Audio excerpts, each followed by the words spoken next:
Pertemuan kali ini kita akan membicarakan riwayat Nabi Adam alaihi salam. Nabi Adam diciptakan oleh Allah dari tanah dan merupakan manusia pertama serta bapa dari seluruh umat manusia. Pada saat Allah hendak menciptakan Nabi Adam, Allah berkata kepada malaikat, "Inni ja'ilun fil ardi khalifah." Aku akan menjadikan seorang khalifah di permukaan bumi. Malaikat dengan nada sedikit protes berkata, "Ataj'alu fiha may yufsidu fiha wa yasfiku ad-dima' wa nahnu nusabbihu bihamdik wa nuqaddisu lak." Tuhan, apa perlunya engkau ciptakan seorang khalifah di permukaan bumi? Kelak kalau mereka berkembang biak, kerjanya hanya akan melakukan kerusakan, menumpahkan darah, saling bermusuhan satu sama lain. Sedangkan kami, kata malaikat, sudah cukup bertasbih memuji kebesaranmu. Allah kemudian menjawab, "Inni a'lamu ma la ta'lamun." Aku lebih tahu tentang apa yang kalian semua tidak mengetahuinya. Setelah diciptakan Nabi Adam daripada tanah, ditiupkan roh, maka Allah kemudian mengajarkan kepada Nabi Adam berbagai macam ilmu pengetahuan. Wa 'allama Adam al-asma'a kullaha. Kemudian Allah mengajarkan Nabi Adam nama-nama segala sesuatu. Nama merupakan simbol daripada ilmu pengetahuan. Nabi Adam akan dijadikan khalifah di permukaan bumi. Maka dibekali oleh Allah Subhanahu wa taala al-asma'a kullaha, nama-nama segala sesuatu. Yang dimaksud di sini ialah al-ulumal katsirah, ilmu pengetahuan yang banyak. Malaikat pada mulanya protes. Kami kan sudah cukup bertasbih Tuhan. Kami kan sudah cukup memujimu. Untuk apa lagi membuat manusia sebagai khalifah di permukaan bumi? Seolah-olah malaikat tidak setuju. Allah yang maha tahu rahasia segala sesuatu memberikan vonis, aku lebih tahu tentang apa yang kalian semua tidak tahu. Oleh karena Nabi Adam dipersiapkan untuk menjadi seorang khalifah di permukaan bumi, maka dibekali oleh Allah dengan ilmu pengetahuan. Begitu Nabi Adam dan begitu kita. Karena bukan cuma Nabi Adam, kita pun oleh Allah dijadikan sebagai khalifah-khalifah di permukaan bumi ini. Yang nilai kekhalifahan kita bergantung kepada kondisi kita masing-masing. Ada orang yang menjadi khalifah level internasional, menjadi pemimpin dunia Islam. Ada orang menjadi khalifah level nasional saja. Ada khalifah tingkat kota saja. Ada khalifah tingkat kecamatan. Ada khalifah tingkat RW, RT. Sekurang-kurangnya khalifah untuk tingkat rumah tangga masing-masing. Tanpa membekali diri dengan ilmu pengetahuan, jangan berharap kita akan bisa melaksanakan tugas sebagai khalifah di permukaan bumi ini. Apapun saja, Nabi mengajarkan, man aradad dunya fa'alaihi bil ilmi, wa man aradal akhirata fa'alaihi bil ilmi, wa man aradahuma fa'alaihi bil ilmi. Siapa yang menginginkan dunia harus dengan ilmu. Yang menginginkan akhirat juga harus dengan ilmu. Yang menginginkan dunia akhirat juga harus dengan ilmunya. Tanpa dasar ilmu, maka manusia tidak akan bisa menjalankan tugas kekhalifahan.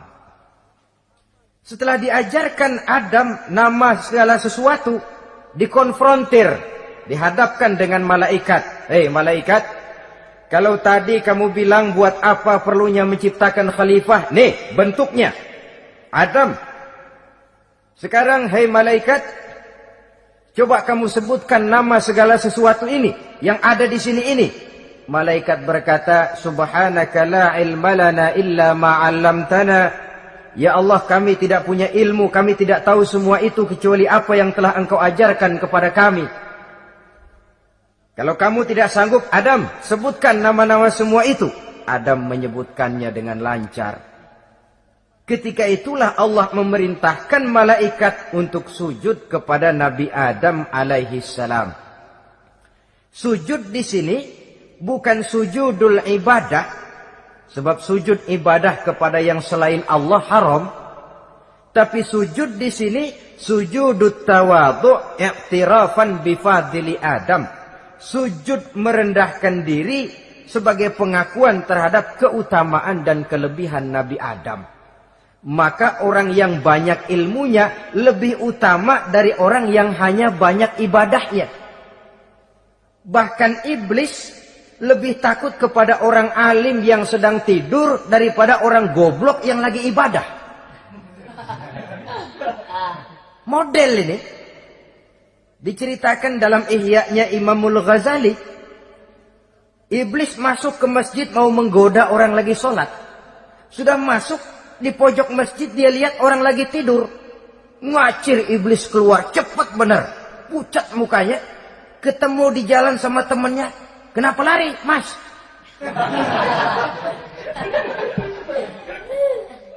Kata temannya, saya mau goda orang sholat. Lalu tiba-tiba di pojok masjid saya lihat ada orang lagi tidur. Saya takut betul sama itu orang. Lari saya keluar. Loh, sama yang sembahyang sampean nggak takut, kok sama yang tidur takut bagaimana? Yang tidur itu orang alim. Yang lagi sembahyang itu orang goblok. Oh, godain orang goblok, saya colek juga dia lupa sembahyang. Tapi orang alim ini saya takut betul. Lah kalau diukur dengan malaikat waktu itu Nabi Adam, ibadahnya lebih banyak malaikat, jelas. Sudah bertasbih, sudah bertahmid malaikat. Nabi Adam baru diciptakan. Tapi kenapa Allah perintah malaikat sujud kepada Adam? I'tirafan bifadili Adam. Keutamaan Nabi Adam. Pantas untuk diserahi tugas sebagai khalifah mengatur kehidupan di muka bumi. Kalau malaikat yang jadi khalifah di dunia ini, nggak rame dunia. Coba, malaikat, material, harta nggak perlu. Seksual nggak perlu. Dunia ini hambar. Justru dunia ini menjadi ramai setelah manusia diberikan fungsi sebagai malaikat, sebagai khalifah oleh Allah Subhanahu wa taala. Saudara-saudara kaum muslimin rahimakumullah, setelah nyata kelebihan Nabi Adam, maka Allah perintahkan Nabi Adam tinggal di surga dengan segala kenikmatan yang ada di dalamnya. Tapi lantaran sendirian, kesepian Nabi Adam ini. Allah Maha Tahu, maka diciptakannya pasangannya, yaitu Siti Hawa dari tulang rusuk yang sebelah kiri. Sehingga Nabi pernah pesan begini, Istausu bin nisa fa innahunna khuliqna min dhil'in. Hati-hati kamu ngadepi perempuan. Yang tolong dengar nih yang laki-laki, yang perempuan belaga budak aja dulu lah. Hati-hati kamu ngadepi perempuan. Fa innahunna khuliqna min dhil'in, karena perempuan diciptakan dari tulang rusuk sebelah kiri. Apa watak tulang rusuk? Tulang rusuk itu kan bengkok. Perempuan tuh begitu, didiemin aja bengkok terus, dikerasin patah.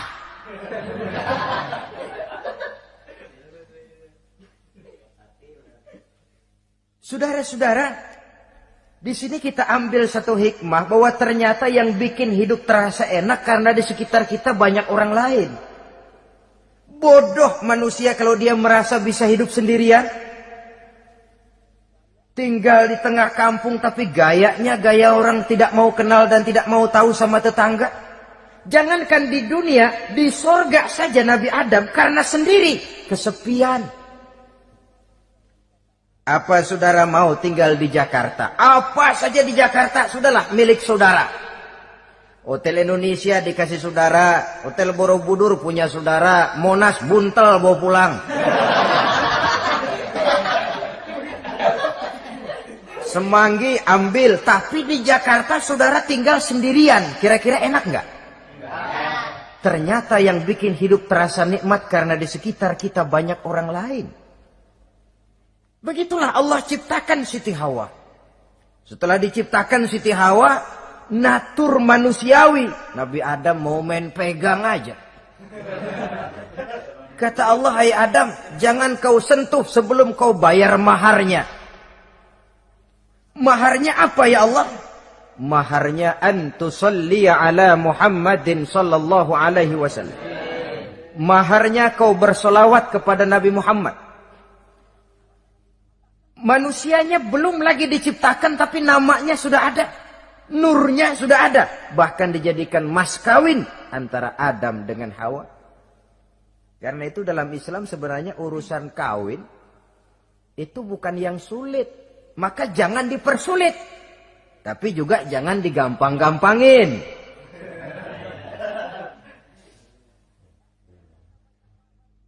Artinya yang namanya mahar ini walaupun cuma sebentuk cincin besi kalau orang sangat tidak mampu.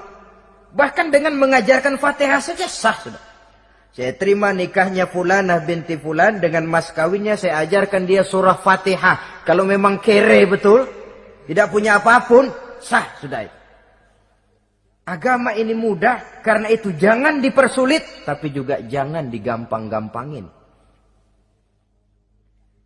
Setelah itu Allah memerintahkan, Ya Adam uskun anta wa zawjukal jannah. Hai Adam, kau dan istrimu tinggallah dalam surga. Wa kula minha ragadan haitsu syi'tuma. Segala makanan yang ada di dalamnya boleh kau makan. Pakaian yang aneka warna boleh kau pakai. Nikmati seluruh fasilitas yang ada di surga ini. Cuma atu aja Adam. Yang lain boleh dah. Mau ngapa pakai atu aja jangan. La taqraba hadhihi syajarah. Jangan kamu dekati pohon khuldi itu. Dekat saja jangan. Apalagi sampai metik. Jangan Adam. Saudara, ma'asyiral muslimin, itulah watak manusia. Kalau ada 10 persoalan, yang 9 boleh, yang 1 tidak boleh, yang tidak boleh yang bikin dia penasaran. Gua pengen tahu ngapa kagak boleh sih. Timbul penasaran. Apalagi iblis selalu berusaha. Sebab pada waktu malaikat disuruh sujud, semuanya sujud kepada Adam. Iblis tidak mau sujud. Tuhan tegur. Iblis, kenapa kamu tidak mau sujud? Mana mungkin Tuhan. Saya kan dibikin dari api, kata iblis. Adam dari tanah. Unsur api lebih mulia dari unsur tanah. Masa saya harus tunduk kepada Nabi Adam? Gengsi dong. Adam kan anak kemarin sore, baru dibikin. Masa saya harus tunduk kepada orang yang macam itu? Ini kan perintah aku, iblis. Kalau kau tidak mau tunduk, keluar dari sorga ini. Terusir iblis dari sorga karena kesombongannya tidak mau sujud kepada Adam. Nah, logika, kalau udah di sorga aja sombong diusir, apalagi yang masih tinggal di pinggir kali sombong.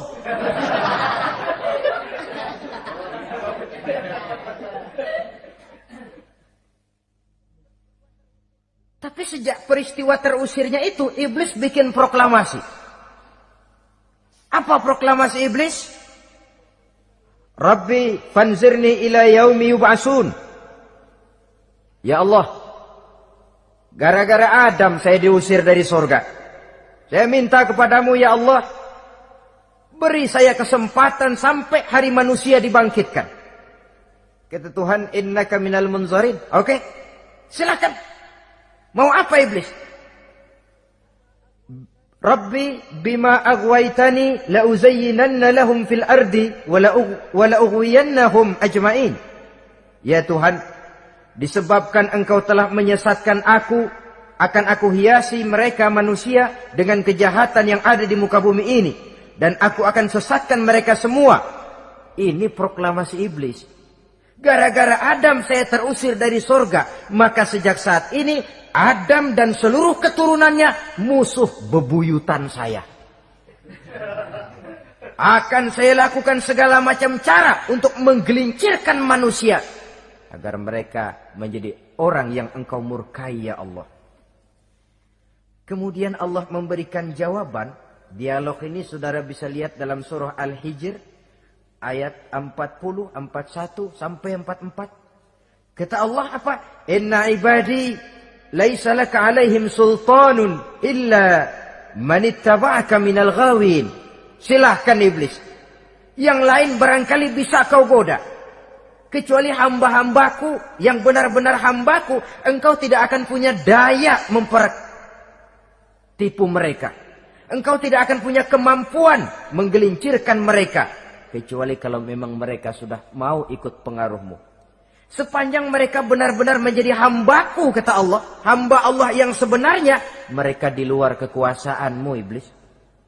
Tapi kalau mereka sudah turun menjadi hamba harta, hamba dunia, hamba pangkat, budak jabatan, mereka itu yang bisa kau gelincirkan.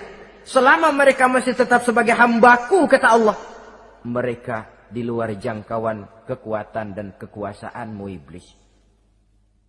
Nah, sejak saat itu kan iblis selalu nyari jalan, nyari lantaran bagaimana Adam nih, supaya dia tergelincir. Gara-gara dia saya diusir dari surga. Nguping terus iblis.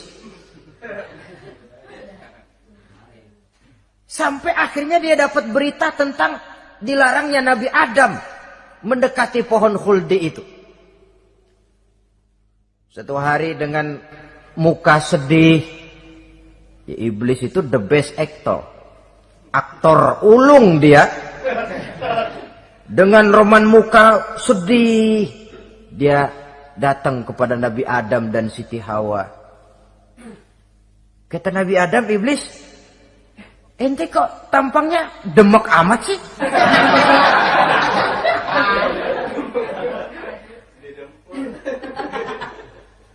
Kenapa begitu sedih? Adam, saya sebenarnya tidak ada yang bikin saya sedih. Cuma saya dapat berita bahwa engkau tidak akan selamanya di dalam surga ini. Wah Adam, kalau engkau bisa tetap tinggal di surga bersama istrimu, alangkah bahagianya saya, kata iblis.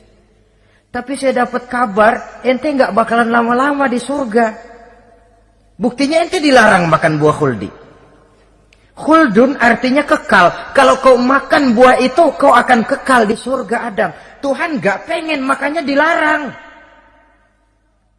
Wa qasamahuma inni lakuma laminan nasihin. Untuk memperkuat omongannya, sumpah si iblis. Bener Dam, saya sih ngomong cuma buat kepentingan ente.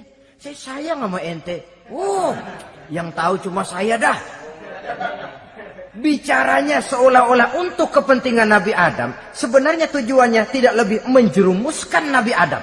Begitu iblis zaman dulu, zaman Adam. Dan begitu iblis zaman sekarang. Seolah-olah bicaranya untuk kepentingan umat Islam. Tapi sebenarnya tujuannya ngelecehin. Memperdayakan umat Islam.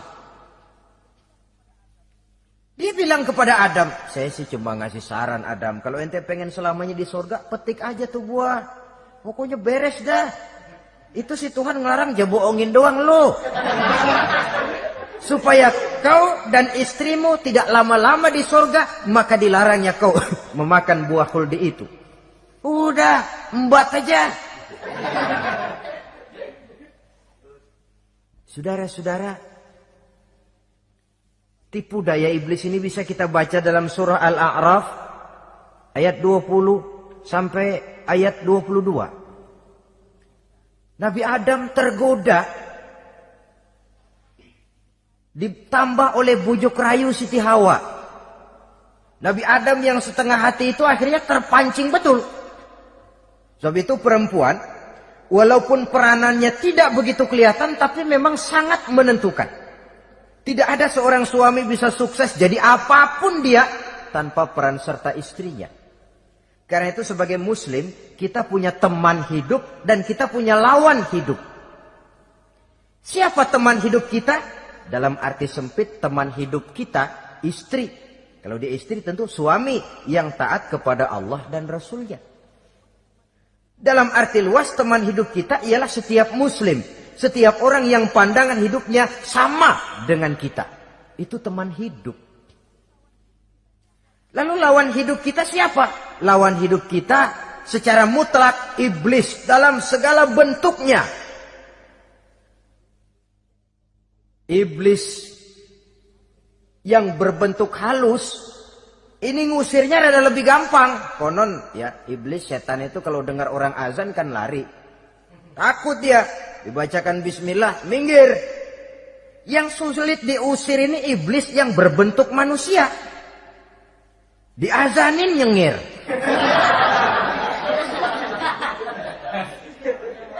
Gawat ini. Saudara-saudara, ini musuh dalam artian mutlak. Sedangkan musuh dalam artian ideologis, setiap orang yang pandangan hidupnya tidak sama dengan kita. Bahasa langsungnya, setiap orang di luar Islam secara ideologis, ya. Adapun secara manusiawi, kita tetap toleransi, saling menghormati, setuju dalam perbedaan pendapat, kembali kepada prinsip lakum dinukum. Kewajiban saling menghormati sesama manusia, tapi secara ideologis tidak ada kompromi. Begitulah Nabi Adam tergoda.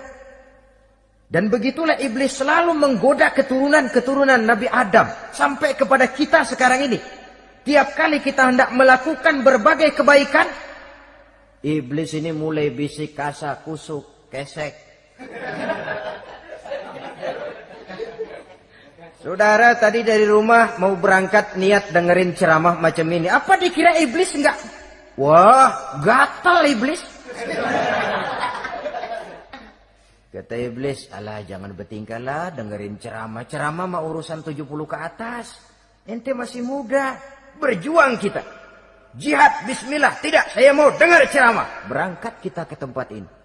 Sampai di sini apa dikira iblis diam? Enggak. Dia bisikin lagi. Iya, lo hadir ke sono dah. Cuma nyampe sono lo ngomong aja ngomong dah. Ustadz mah jangan didengerin, ngomong aja udah. Perang lagi jihad, saya nggak mau ngomong, mau dengerin betul-betul. Kata iblis, iya lo dengerin dah, jangan ngomong, cuman pules.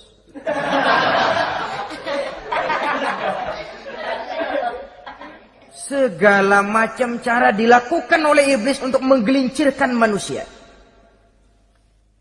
Ketika Nabi Adam mengambil buah khuldi itu, datanglah murka Allah.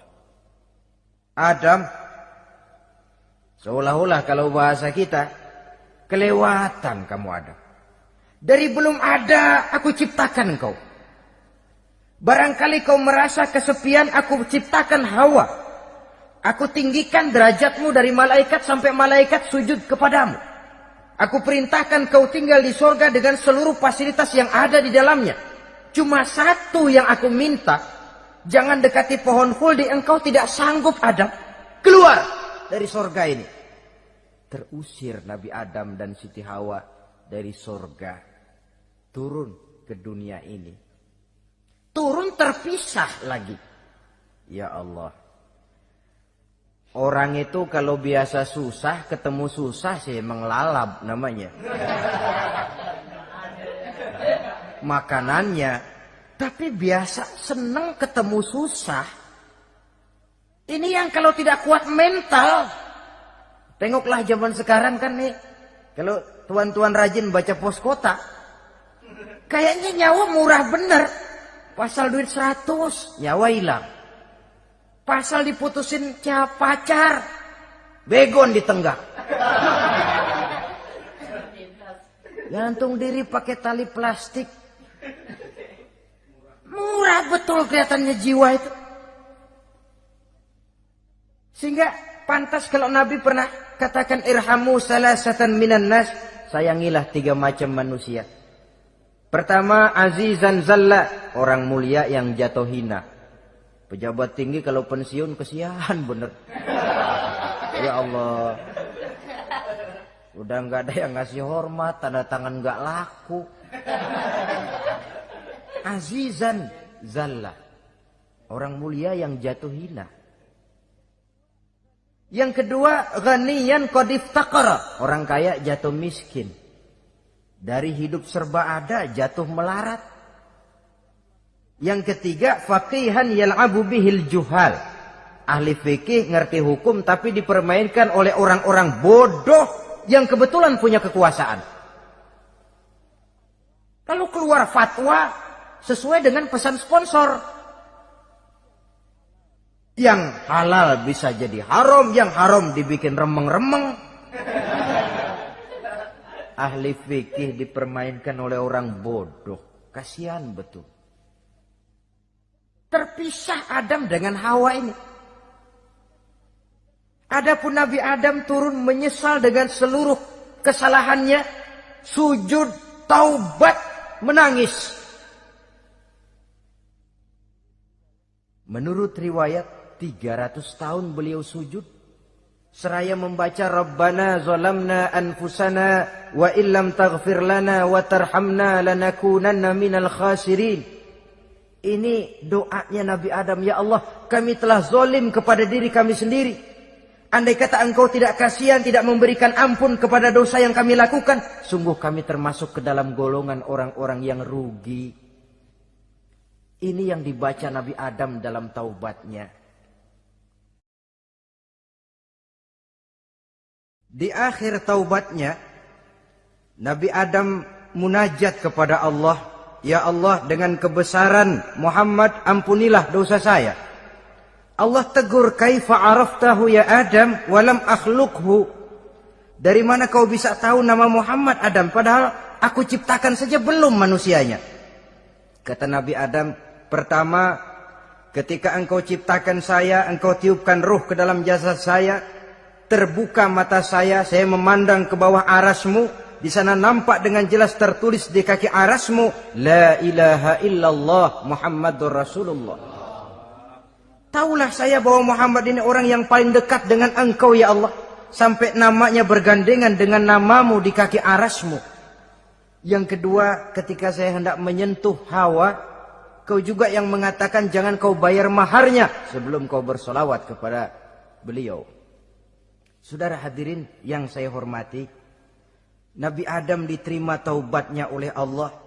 Kemudian dipertemukan kembali dengan Siti Hawa setelah sekian lama berpisah. Pertemuan itu terjadi di satu dataran luas, di satu padang yang luas, yang sampai sekarang dinamakan dengan Padang Arafat. Tempat para ibadah haji melakukan wukuf, yaitu puncak pelaksanaan ibadah haji. Dan pertemuan itu sendiri terjadi di atas sebuah bukit kecil yang diabadikan dengan nama Jabal Rahmah di kawasan Arafat itu. Di atas Jabal Rahmah itu ada satu monumen kecil untuk mengabadikan pertemuan Nabi Adam dengan Siti Hawa. Lalu tinggallah keduanya di permukaan bumi ini. Oleh Allah diberikan karunia keturunan yang banyak. Dan tiap kali lahir kembar. Kembarnya laki perempuan, laki perempuan, laki perempuan. Dari sinilah berkembang biak manusia. Di mana di zaman Nabi Adam perkawinannya silang. Karena tentu tidak ada manusia lain. Perkawinan silang itu artinya, kalau si A dan B, A ini laki, B perempuan, kemudian lahir kembar kedua antara C dengan D, maka begitulah yang A dikawinkan dengan D, yang C dikawinkan dengan B. Perkawinan silang. Tidak boleh perkawinan yang kembar sama waktu dilahirkan. Nah, di antara putra-putra Nabi Adam yang kemudian juga membuat sejarah, yaitu Habil dan Qabil. Habil, saudara kembarnya namanya Labuda, perempuan. Qabil, saudara perempuannya Iklimah. Menurut hukum perkawinan waktu itu harus silang. Habil harus kawin dengan Iklimah dan Qabil harus kawin dengan Labuda. Tapi Qabil protes. Dia kepengen kawin dengan saudara kembarnya sendiri. Dalam arti yang sama-sama dilahirkan dengan dia, yaitu Iklimah. Kenapa? Karena kebetulan rupa Iklimah ini lebih cantik daripada Labuda. Protes kepada ayahandanya Nabi Adam. Abah, saya tidak terima, saya harus kawin dengan Iklimah. Tidak Qabil, kamu harus kawin dengan Labuda. Enggak mau. Kenapa dengan Labuda? Kurang kece.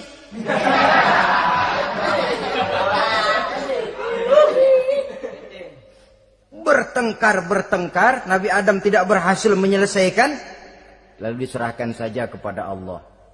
Kata Allah begini saja, bikin korban. Kamu berdua, Habil, Qabil. Siapa yang korbannya aku terima, dia boleh kawin sama Iklimah. Ternyata korban yang diterima adalah korbannya Habil. Jadilah Habil kawin dengan Iklimah. Tapi Qabil tidak puas. Dendam kesumatnya timbul, iblis ngilikin. Kresek-kresek. Akhirnya dibunuh saudaranya Habil ini. Inilah sejarah pembunuhan pertama dalam kehidupan manusia. Qabil membunuh Habil. Habis dibunuh bingung. Bagaimana naruhnya ini mayat? Allah lalu memberikan petunjuk. Dalam Al-Maidah ayat 31 itu dijelaskan. Ada burung gagak berantem sama burung. Yang satu mati. Nah, oleh yang masih hidup, tanah ini dicakar-cakar sama kakinya dan sama paruhnya. Sehingga berbentuk lubang, bangkai saudaranya itu dimasukin ke lubang itu lalu diuruk lagi pakai tanah. Oleh cakar kakinya dan paruhnya itu. Sehingga Qabil, cara ini bisa. Itulah sejarah penguburan pertama dalam perkembangan manusia. Oleh karena itu, Nabi memberikan penjelasan, man sanna sunnatan hasanatan falahu ajruha wa ajru man amila biha wa fi riwayatin wa ajru man tabi'aha. Siapa orang yang melakukan satu kebajikan, dia akan mendapat pahala dan pahala dari orang-orang yang mengikuti kebaikannya. Misalnya saudara membentuk pengajian. Ramai pengajian saudara. 1000 orang yang datang ngaji, 1000 orang saudara dapat pahala. Sponsor kebaikan. Sebaliknya, wa man sanna sunnatan sayyi'atan falahu ismuha wa ismu man amila biha, ay wa ismu man tabi'aha. Siapa yang memulai suatu kejahatan, dia akan mendapat dosa dan dosa dari orang-orang yang melakukan atau mengikuti kejahatannya. Umpamanya saudara mengadakan pesta. Lalu dalam pesta itu terjadi segala macam maksiat. Maka seluruh maksiat yang terjadi malam itu di tempat itu, saudara ikut dapat dosanya.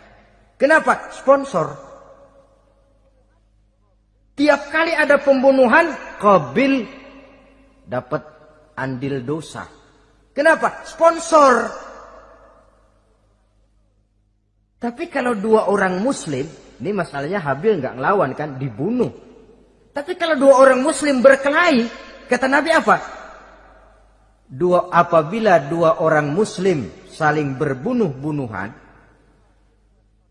maka al-qatil wal maqtul finnar. Baik yang membunuh ataupun yang dibunuh, dua-duanya neraka. Sahabat heran, ya Rasul, kalau yang ngebunuh masuk neraka pantas, tapi ini yang dibunuh kenapa neraka juga? Soalnya sama-sama niat, cuman keduluan aja. Itu kan masalahnya. Andai kata dia nggak terbunuh, dia yang akan membunuh. Niat itu sudah ada. Nah kalau Habil ini dia tidak punya niat membunuh, dia memang dibunuh oleh Qabil. Saudara-saudara kaum muslimin rahimakumullah. Lalu dari situlah berkembang biak keturunan Nabi Adam alaihi salam. Sehingga dengan demikian bisa kita katakan sebagai satu konklusi, Pertama,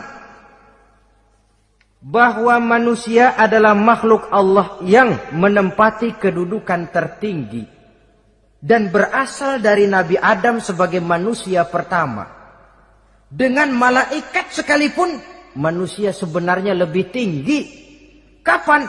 Kalau dia tetap benar-benar sebagai hamba Allah yang membekali diri dengan ilmu pengetahuan. Laqad khalaqnal insana fi ahsani takwim. Kami ciptakan manusia dalam bentuk yang paling baik. Dan ketinggian manusia itu tidak ditentukan oleh bahan-bahan dari mana manusia diciptakan, tapi ditentukan oleh adanya roh yang ditiupkan ke dalam jasadnya dan kemampuan yang ditimbulkan oleh nilai-nilai rohaniah tadi. Kalau secara biologis kita ini semua bahannya sama. Dari saripati mak tanah yang menghasilkan buah yang dimakan oleh mak bapak kita, membentuk hormon, menghasilkan sperma, terjadi kerjasama yang baik antara ibu dan bapak, sehingga kemudian melahirkan kita ke alam dunia ini. Secara biologis bahan kita sama, dan tidak itu yang menentukan ketinggian manusia. Walaupun keturunan juga mempengaruhi, sebab sekarang ada istilah ramai orang bicara bayi tabung. Dan majelis ulama sudah memberikan fatwa kalau spermanya itu berasal dari sang bapak, tidak jadi masalah. Tapi kalau dari orang lain, haram.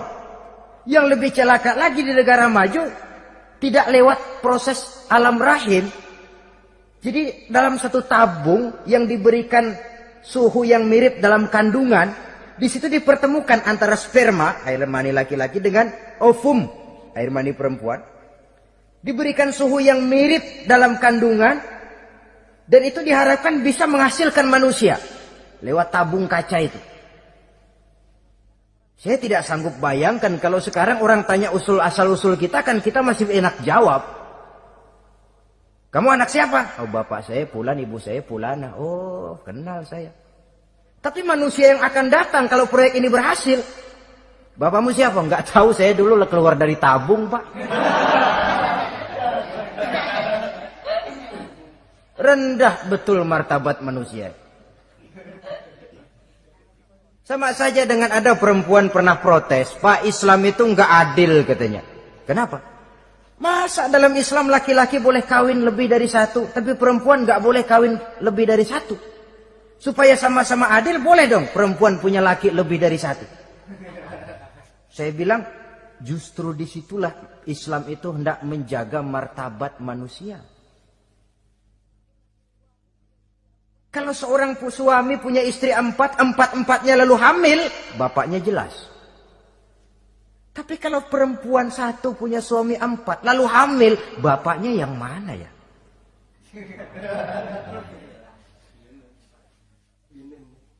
Rendah martabat manusia. Ketika si bayi lahir, ibunya lihat, ini jidatnya kayak si A ini. Sudah, ini anakmu saja nih, jidatnya jidat kamu. Kata, antar dulu jidat saya, tapi kuping B ini nggak mau saya. Terkatung-katung si anak tanpa tahu kemana dia mesti manggil bapak. Ibu daftarin anak ke sekolah, Pak Guru tanya lagi, ini bin siapa, Bu? Bingung lah, udah tulis Bu, bin rame-rame.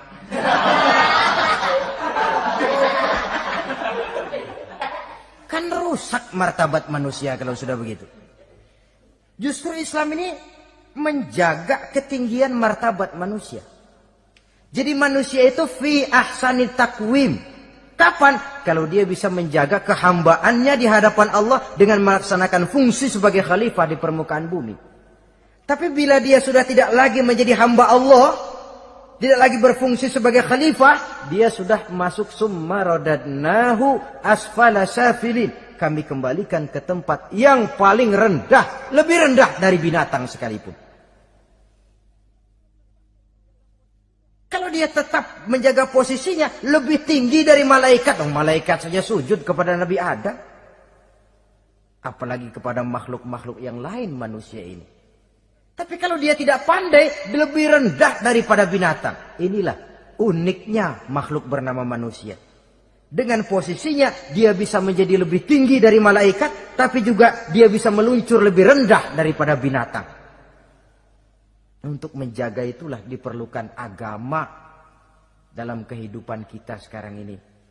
Bukan cuma sebagai lipstick, tapi sebagai pedoman, sebagai way of life yang akan mewarnai cara kita berpikir, state of mind, rule of thinking, cara kita memandang kehidupan ini diwarnai oleh nilai-nilai agama. Dengan demikian, maka manusia bukan keturunan kera. So, ada satu teori namanya teori evolusi yang disampaikan buat pertama kali oleh Charles Darwin. Dia mengemukakan teori bahwa perkembangan kehidupan sesungguhnya di dunia ini menunjukkan mata rantai yang utama melalui apa yang dia namakan seleksi alamiah. Mula-mula dari ikan melalui seleksi ke amfibi, dari amfibi ke reptil, dari reptil ke mamalia, dari mamalia ke mamalia kecil, dari mamalia kecil ke primat, dari primat ke monyet, dari monyet menjadi Homo erectus. Ini teori Darwin. Tapi dia tidak jelas-jelas mengatakan bahwa manusia keturunan monyet, hanya seketurunan. Seketurunan kan tidak berarti keturunan. Begini saja. Toyota Kijang sama Toyota Corolla itu seketurunan. Tapi Corolla dengan Kijang kan lain. Cuma seketurunan. Dalam arti sumbernya sama. Makhluk yang tidak tahan seleksi alam oleh udara yang sangat dingin, perkembangan cuaca yang sangat panas, gempa bumi dan sebagainya, seleksi alam dia namakan, hilang, musnah dari peredaran. Seperti ada binatang raksasa itu dinosaurus, sekarang kan cuma tinggal dongeng saja, tinggal nama atau kerangka. Itu oleh seleksi alam dia nggak lulus, hilang. Yang bertahan, yang lulus seleksi alam. Manusia walaupun kecil yang lulus seleksi alam ini. Biar dihantam gempa bumi, angin topan, tetap aja ngejedok.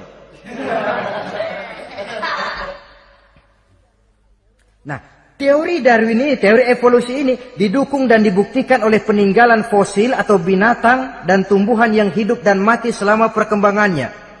Dari bentuk organik pertama hingga pendahulu terdekat daripada manusia. Tapi ada satu kelemahan dari pokok daripada teori evolusi ini. Pertama, garis perkembangan dari Homo erectus, yakni manusia jalan tegak, semacam gorilawi itu, sampai kepada manusia mutaakhir masih belum menentu. Artinya, okelah, kalau manusia seketurunan dengan kera, batas antara manusia yang wujud sekarang dengan manusia purba itu apa? Yang menjadi penghubung. Monyet tidak mungkin. Ini dianggap mata rantai yang hilang, missing link namanya dalam istilah ilmiahnya. Dan ini masih dicari sampai sekarang. Kalau pendahulu terdekat manusia mutaakhir ini manusia purba, katakan Homo erectus, manusia jalan tegak. Lalu generasi sudah itu sebelum berbentuk manusia apa? Ternyata sampai sekarang masih ada missing link, mata rantai yang hilang. Lalu yang kedua, teori evolusi berhenti kepada manusia mutaakhir. Kalau memang kita manusia sekarang ini hasil evolusi, tentu kita akan terus berevolusi lagi. Dan akan jadi apa kita nanti? Ternyata sudah ribuan tahun manusia tetap manusia begini-begini aja. Tidak berevolusi kita ini. Apa lalu matanya jadi cuma satu di tengah? Hasil evolusi kan tidak. Tidak berevolusi. Jadi kembali kepada Quran, manusia pertama adalah Nabi Adam. Dan manusia-manusia berikutnya keturunan daripada Nabi Adam. Dan bukan hasil evolusi daripada monyet. Juga tidak akan berevolusi kemana-mana. Kalau demikian benarkah teori evolusi? Untuk mengatakan mutlak benar bukan wewenang kita. Untuk mengatakan salah total, juga kebenaran ilmu adalah relatif sebagai relatifnya daya pikir manusia. Di samping dia harus membuktikan kebenarannya, maka kebenaran ilmiah adalah kebenaran yang relatif dan temporer. Contoh kecil saja. Dulu orang berteori bahwa bagian yang terkecil dari suatu benda namanya molekul, kan begitu? Molekul ini nggak bisa dibagi-bagi. Bagian yang paling kecil dari suatu benda namanya molekul. Ilmu terus berkembang. Ternyata molekul sebenarnya terdiri daripada atom. Atom itulah bagian terkecil dari suatu benda yang nggak bisa dibagi-bagi lagi. Nah, berubah sudah teori pertama. Tidak jadi molekul sekarang, atom. Belakangan rupanya atom masih tersusun dari partikel-partikel. Partikel inilah bagian yang terkecil dari satu benda, berubah lagi sudah. Dan tidak mustahil akan ada penemuan bahwa partikel pun masih bisa dibagi-bagi lagi. Begitu juga dengan teori evolusi ini. Sehingga beberapa ahli semacam Dr. Charles Oxnard, Dr. Jane Paul Hallett dari Chicago dan California, mereka sudah membantah teori evolusi ini. Namun masalah paling pokok dari kita ialah kita diciptakan oleh Allah berasal dari Nabi Adam alaihi salam. Nabi Adam diciptakan dari tanah. Dan kita bukan hasil dari evolusi, juga tidak akan berevolusi. Nah, lalu kepada makhluk bernama manusia diberikan fungsi sebagai khalifah di permukaan bumi ini. Ini yang dulunya malaikat protes. Sebagai khalifah, tugas kita apa? Khalifah Allah di muka bumi. Menerjemahkan sifat Allah sesuai dengan batas-batas kemanusiaan kita. Allah Maha Pengasih. Berusahalah kita pengasih kepada makhluk sesuai dengan batasan manusiawi kita. Allah Maha Menolong. Ringan tanganlah kita menolong orang yang memerlukan sesuai dengan batas kemampuan kita. Fungsi khalifah. Untuk bisa berfungsi sebagai khalifah secara baik, kita harus mempunyai modal yang dinamakan ilmu pengetahuan. Dan Islam sangat menggalakkan itu. Jauh dulu 14 abad yang lalu, dari desa kecil yang bernama Mekah yang peta belum muat, orang di dunia belum kenal, sudah keluar seruan utlubil ilma walau bisin, tuntutlah ilmu walaupun di negeri Cina. Ngomong Cina di Mekah, padahal Mekah waktu itu belum masuk peta, belum dikenal orang. Sudah ada revolusi ilmu dan budaya. Belajar walaupun harus nyebrang ke negeri Cina. Lalu ada lagi misalnya, Alimu auladakumus sibahata warrimayah, kata Nabi. Ajarkan anakmu renang dan lempar. Lempar lembing, lempar cakram. Olahraga. Satu tanda Islam agama masa depan. 14 abad yang lalu di Saudi Arabia, Nabi mengajarkan, ajari anakmu berenang. Kalau Islam agama untuk orang Arab saja, mau berenang di pasir. Tapi wawasan pandangannya luas. Bahwa Arab sebagian besar memang Islam, betul. Tapi Islam bukannya Arab, itu juga jelas. Sepanjang kita masih menjadi khalifah Allah, maka sepanjang itu kita fi ahsani taqwim. Nah, sebagai khalifah Allah kita bertugas membudidayakan alam ini. Kita kadang-kadang terlalu.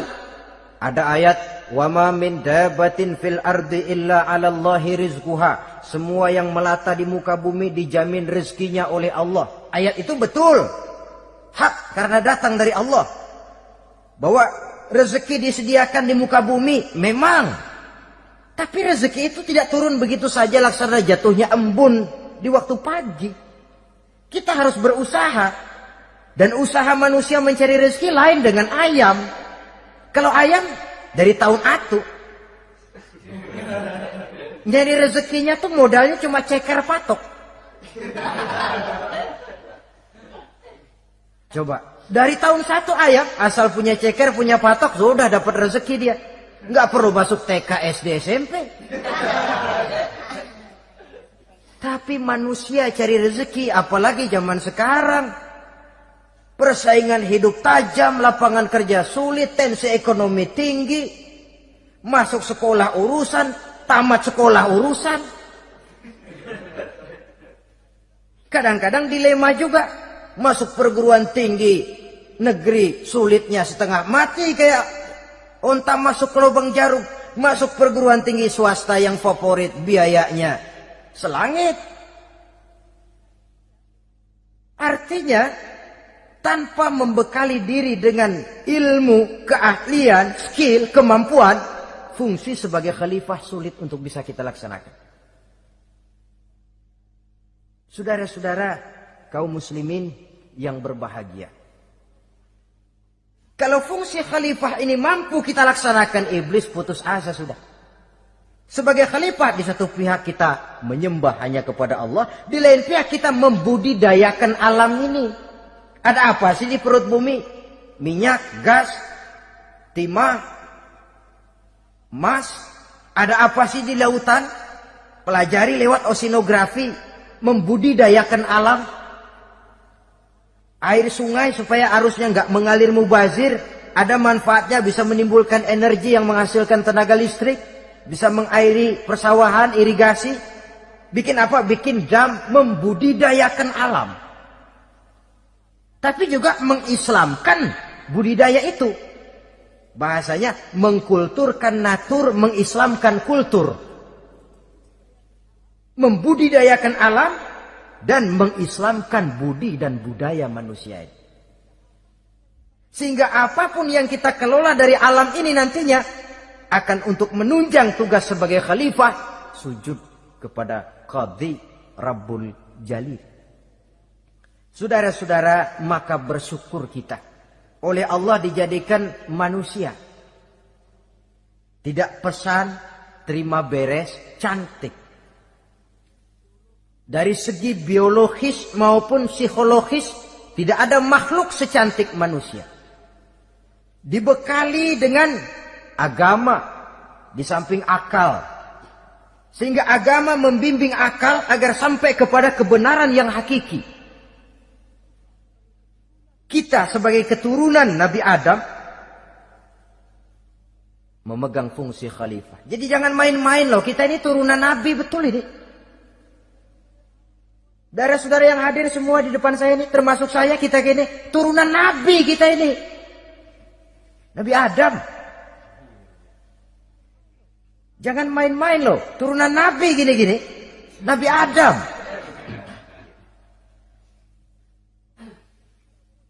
Sayang kalau posisi yang tinggi kita tidak melaksanakan fungsi yang tinggi. Sayang betul. Sebab itu manusia harus adil kepada dirinya. Dalam arti menjaga diri dari sesuatu yang bisa menghancurkan ketinggiannya dalam pandangan Allah. Jadi kalau kita sudah lemparkan diri ke meja judi, hanyutkan diri ke tempat mabuk, hancurkan diri di tempat maksiat, itu sudah tidak adil kepada diri sendiri. Tidak bisa menjaga ketinggian yang diberikan Allah kepada kita. Dikasih baju bersih, dicemplungin di comberan, diinjek-injek lagi. Kita ini diciptakan fi ahsani taqwim. Masa mau turun berbuat seperti binatang, itu makhluk rendah? Masa mau mengikuti tipu dayanya iblis, dia sudah proklamasikan bahwa itu musuh bebuyutan kita? Innahu lakum aduwwum mubin. Setan musuhmu yang jelas dalam segala bentuknya. Saudara-saudara, nah, untuk berfungsi sebagai khalifah ini sekali lagi, bekali diri dengan ilmu pengetahuan. Dan ilmu itu di zaman kita sekarang tentu kalau Nabi Adam diajari langsung oleh Allah, wa 'allama Adam al-asma'a kullaha. Lah kalau kita mau nunggu Tuhan ngajarin, geblek terus. Ya tidak mustahil Allah memberikan ilmu yang disebut ilmu laduni ya. Transfer. Langsung Allah memberikan kepada seorang hamba, membukakan pintu hatinya.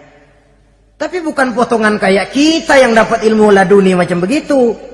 Satu contoh, menurut ceritanya, Hadratus Syekh Kiai Hasyim Asy'ari itu kan ngaji beliau kepada Kiai Khalil Bangkalan, Madura. Kiai Khalil ini wali. 2 tahun berguru di sana, nggak diajarin apa-apa. Cuma kalau pagi nyari rumput, Tiap hari 2 tahun akhirnya Hadratus saya bilang, Kiai saya kapan diajarin? Sudah Hasim kau pulang saja, insya Allah kau alim. Itu aja pulang jadi orang alim. Ya di samping terus beliau belajar ke Mekah. Kita harus melalui proses belajar. Ini untuk menunjang tugas kekhalifahan kita. Sebagai hamba Allah dan sebagai khalifah Allah di permukaan bumi. Sehingga 2 tugas ini bisa kita laksanakan dengan sebaik-baiknya. Menjaga martabat manusia sebagai makhluk yang mulia dan keturunan dari Nabi Adam alaihissalam. Saudara-saudara.